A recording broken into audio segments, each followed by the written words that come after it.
It was just another lonely night shift at a quiet dive bar, until a mysterious man and woman walked in. What seemed like harmless small talk quickly turned into a nightmare, and I realized too late. They were watching me, planning something far worse than I could ever imagine. My name is Cadence. I work the closing shift at a small dive bar in the quieter part of my town.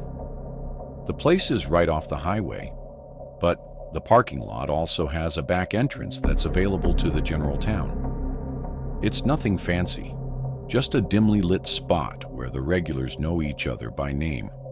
And the jukebox has been playing the same rotation of classic rock for years. Most of our customers are locals, truckers passing through, and the occasional lost tourist looking for a stiff drink. I like it though. The routine is predictable. The tips are surprisingly decent, and I've learned how to handle the usual bar crowd. The talkers, the flirters, the quiet drinkers, and the ones who just want to be left alone. Weekends are obviously a lot more hectic, but the thing about working during the week is that I'm expected to work my night shifts alone. I don't even get a bar back to pop in now and again. Yeah, it's obviously easier work and slower during the week, but I miss the company of my coworkers. I tend to be pretty vigilant during my shifts because we do get the occasional bar fight, considering the kinds of crowds we attract. That's why I clocked the guy immediately. It was sometime after 1 a.m. on a Tuesday when he walked in. If I had to guess, I'd say he was in his late 40s, but he was extremely clean-cut and well-groomed. Not the kind of look you'd expect from a guy his age in an area like this. He was wearing a black turtleneck underneath a black trench coat. Definitely well-dressed, but casual about it. I'm not sure how to explain it, but he had this aura of sophistication about him that makes you think of money. Real money. Not the loud look at me kind. He glanced around slowly before walking swiftly over to the bar and taking a seat. I also remember him having oddly good posture, but that's neither here nor there. When I walked over, he glanced at the bottles behind me and ordered something top shelf without hesitation. As I was pouring his drink, he asked me if I liked working here with a smile on his face. It was a normal enough question, so I answered him honestly. I told him, yeah, and smiled back. I then made a joke about being a bartender or something. I wish I could say I got a creepy vibe from him, but that's not the energy he was giving off. He genuinely seemed like a stand-up guy, kind of like the single dad at his kid's baseball game that gives the whole team a high five. He chatted with me for a bit, which I didn't mind since the bar was pretty quiet at that point. Eventually, he asked me if I ever thought about doing something bigger, which I admit was somewhat bizarre. Again, though, not a totally creepy question, given the nature of the situation. I gave him my standard bartender smile and told him I was happy for now. He nodded and sipped his drink, seemingly disappointed at my answer, for reasons I didn't understand. After a long pause, he asked me what time I got off out of nowhere. That question surprised me. I hadn't picked up any kind of flirting from him whatsoever, so I was a little disappointed to discover that our conversation had just been another one of those empty attempts at getting my number. I smiled and gave him a vague answer, trying to brush him off in a friendly way without seeming uptight. Before he could answer, I busied myself and began wiping down the counter, but he didn't press. He just smiled like he already knew, then drained his drink and pulled out a crisp $100 bill, laying it gently on the bar like it was nothing. Then, without another word, he walked out into the night. I didn't really know what to make of the encounter. I know it sounds like nothing, but his demeanor was just so far off my radar that I was intrigued. Either way, I figured I was never going to see him again, and got on with my life. As it would turn out, though, I was wrong. About a week later, he came back. Only this time, he wasn't alone. There was a woman with him. She drew my attention since I hadn't seen her before. She looked like she was in her mid-30s and was dressed in a way that didn't quite match her age. Trendy, but off, like someone trying a little too hard to blend in with a younger crowd. I watched her closely as the two of them approached the bar. Everything about her seemed calculated, from the way she smiled too easily to the way she leaned against the bar like we were already friends. As I was setting down napkins in front of them, the very first thing she said to me wasn't a hello or a drink order, but a compliment. She put on this overly joyful smile and said, "You're so pretty." Her fingers brushed against my arm as she said it, lingering just a second longer than normal. I laughed and thanked her, but I could instantly tell that something was off about this woman. The man didn't speak, which I thought was also a little strange, given that he had been so talkative last time. They ordered drinks and poured them, and that's when questions came flooding in. The woman asked me how long I've been working here, along with how old I was, and a bunch of other small talk questions like that. I answered in short, polite sentences, but I got the sense that this wasn't small talk. She was studying me. At one point, she looked over at the man, and it seemed like they were communicating despite not speaking. She looked back at me and told me that she ran an exclusive event club. She leaned in a bit as she said it, lowering her voice as if to prevent her being overheard by another patron. She told me that she's always looking for young, fun people for private parties, and that I'd make a killing 10 grand for a weekend. I let out a small, forced laugh and told her it sounded too good to be true. She insisted that it was real, and told me that a bunch of girls like me worked for them. Her smile never faltered at any moment, which was starting to creep me out. She steered the conversation back to the job, circling around the same words: fun, safe, exclusive. Then, casually, she said, "You should step outside for a second. There's someone who can explain it better." My pulse kicked up. I wasn't playing around at that point. I didn't even bother pretending like I wasn't creeped out. "I'm good," I said in a firm voice. No smile on my face this time. Just then, a group of customers walked in, laughing and talking loudly. The woman's expression changed in an instant, her friendly mask slipping just slightly before she turned to the man beside her. Without another word, they left. I'd be lying if I said I wasn't unsettled after that. Those random people had just propositioned me for God knows what. I told my co-workers and my boss about the situation, and we all agreed to keep an eye out should those people return. My boss assured me that he was always a 15-minute drive away should I need him, and the bar's security cameras were typically enough to deter any misbehavior. There wasn't really much I could do beyond that. It's not like those people had done anything illegal. I tried to push it out of my head, but a few nights later, after closing, I saw the car.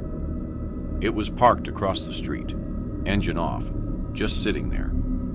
I tried to tell myself it was nothing, but the feeling of being watched crawled over my skin like static.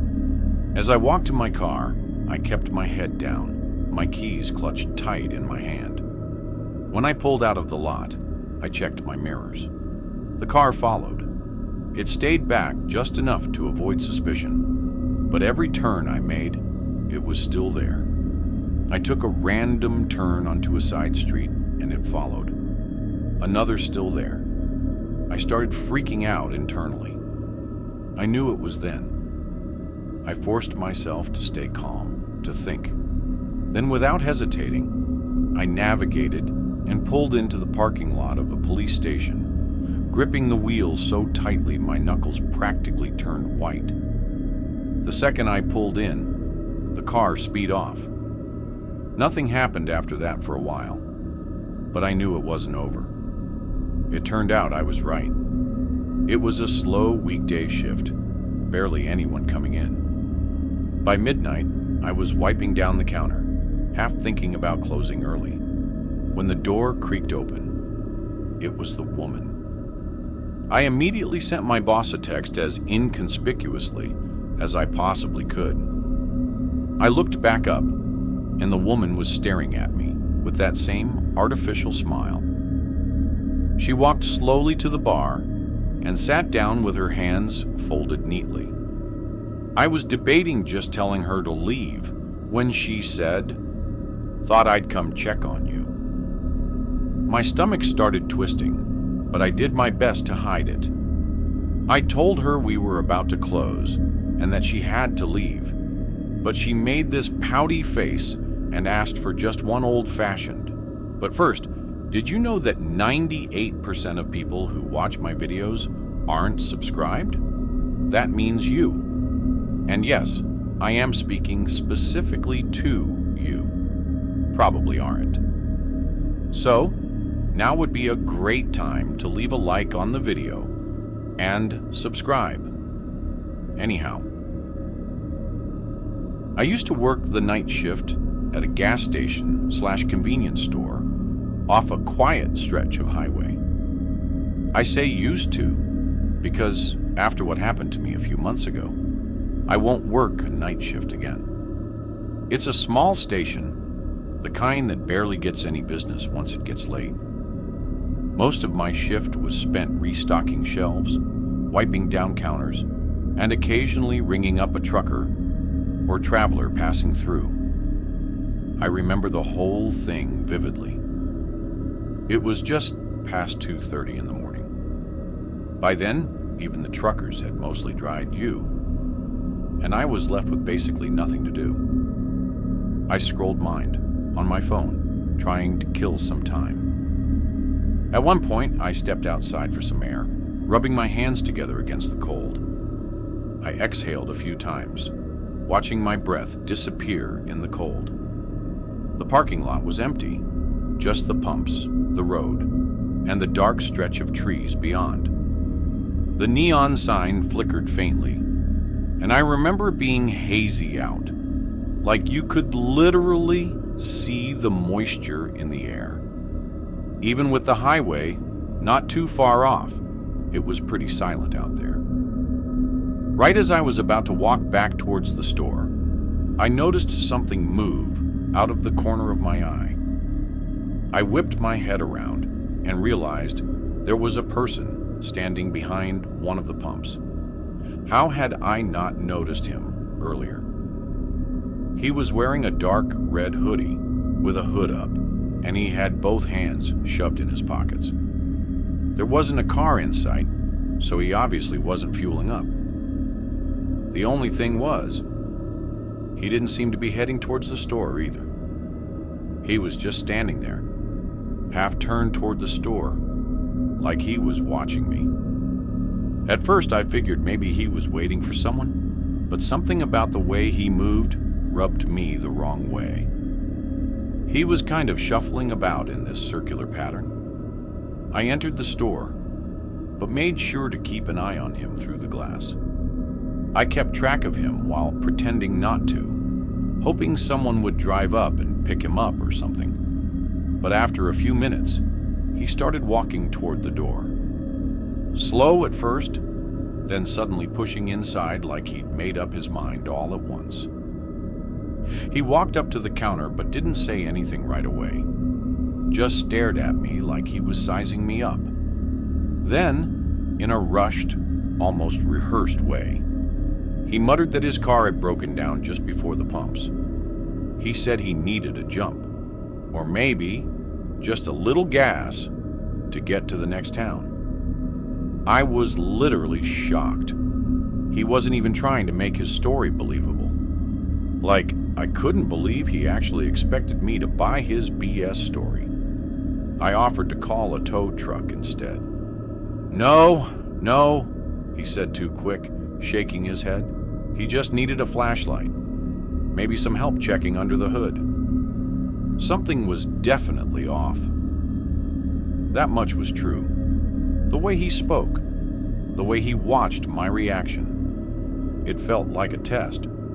To be fair, though, people walking into gas stations at that hour are usually a little strange. And I started wondering whether he actually needed help and was just an odd person or on something. I asked him where his car was parked, and he told me it was just beyond the highway entrance. I was obviously skeptical, but then he pointed at the monitor behind me. I turned to look at the screen, and to my surprise, there actually was a car parked out there. I thought to myself, oh crap, maybe this guy really does need help. And that's when it hit me. I had literally just been outside, and I would have remembered a car parked out there. I glanced back at the monitor and saw the slightest movement near the car's back bumper. Someone was crouching just out of view. A cold wave of dread hit me. I forced a casual smile and agreed to help the guy, but not before telling him I needed to grab my phone from the back office. I turned slowly, not wanting to spook him. The second I was out of his direct sight, I slammed my hand onto the emergency panic button under the counter. The alarm went off instantly, screeching through the store. I expected him to attack me, but what he did instead was even more unsettling. His nervous energy disappeared. No more fake urgency, no more shifting from foot to foot. He actually relaxed.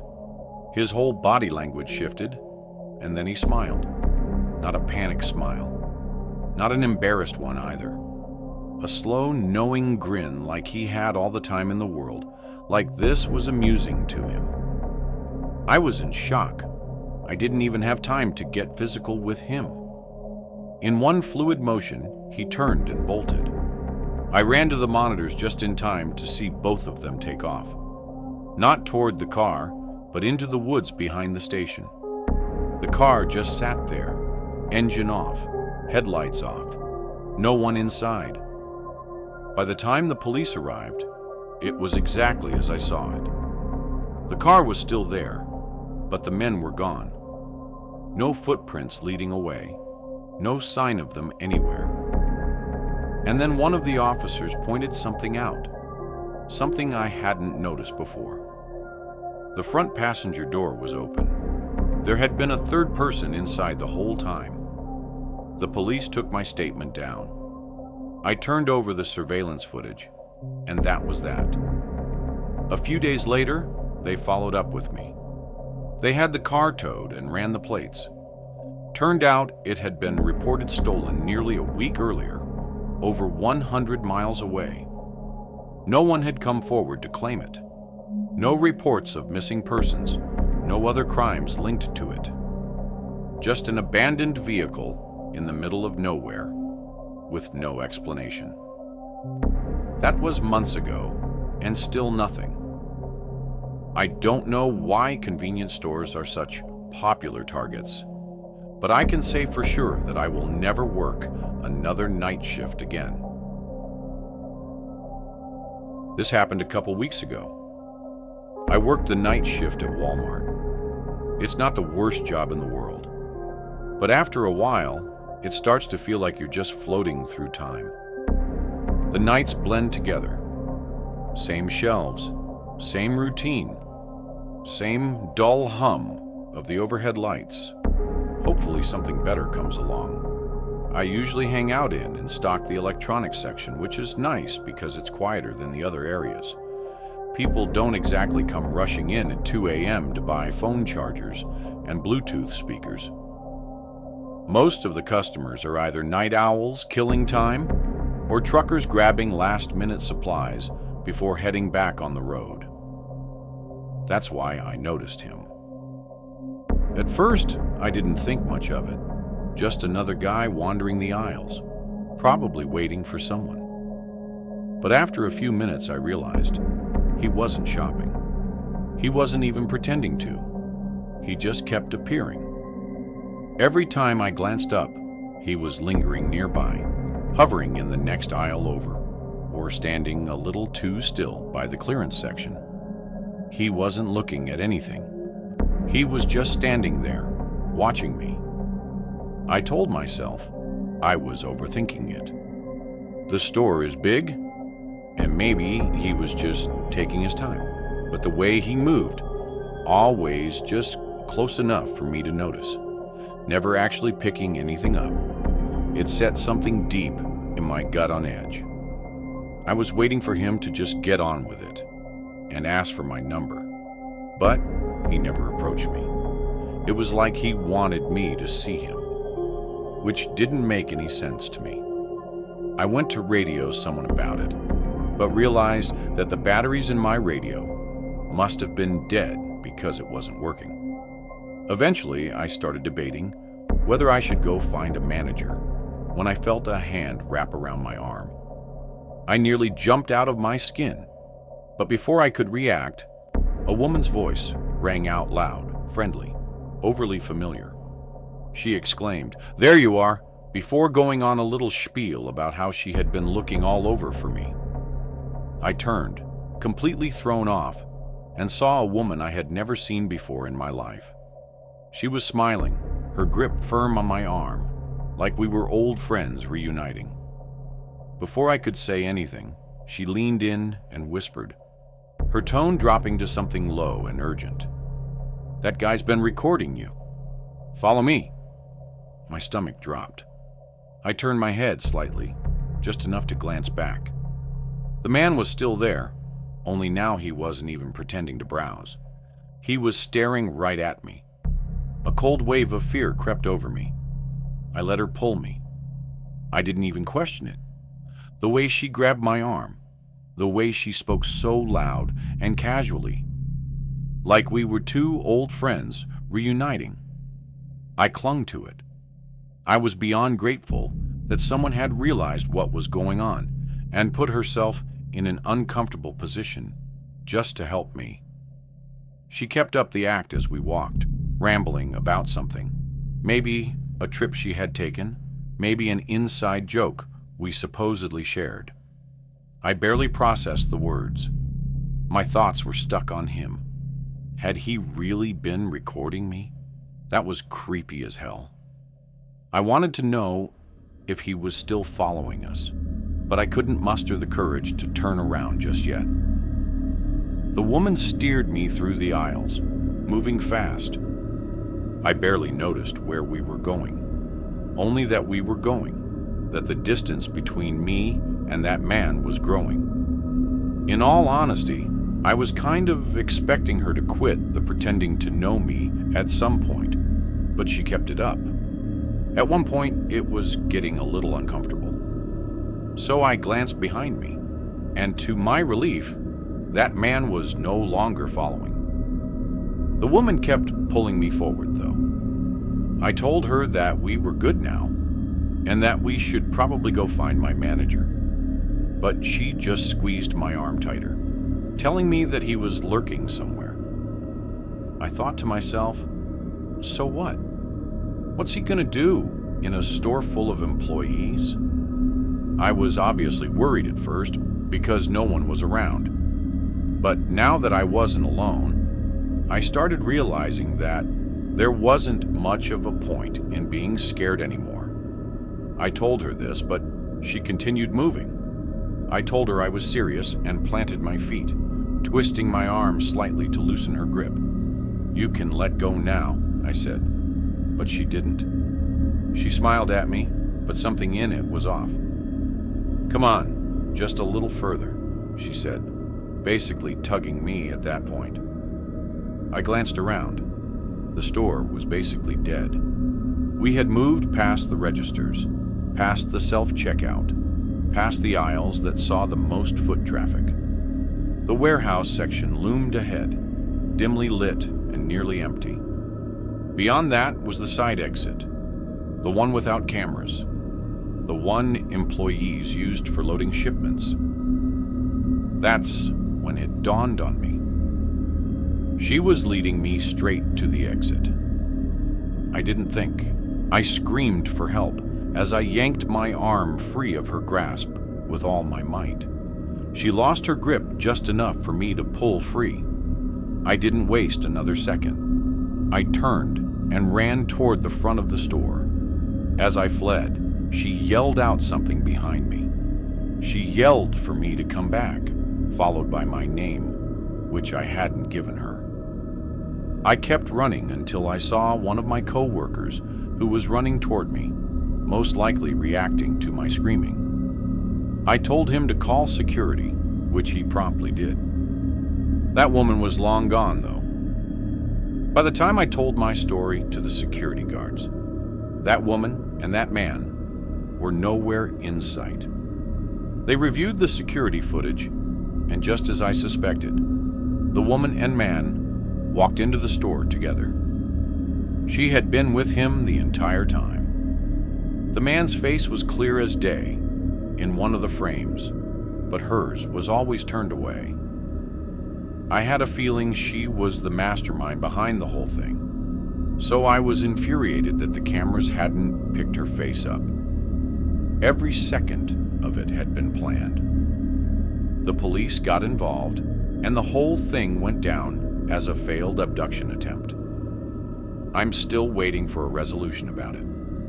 That man should definitely be easy to track down, given his face was caught on camera.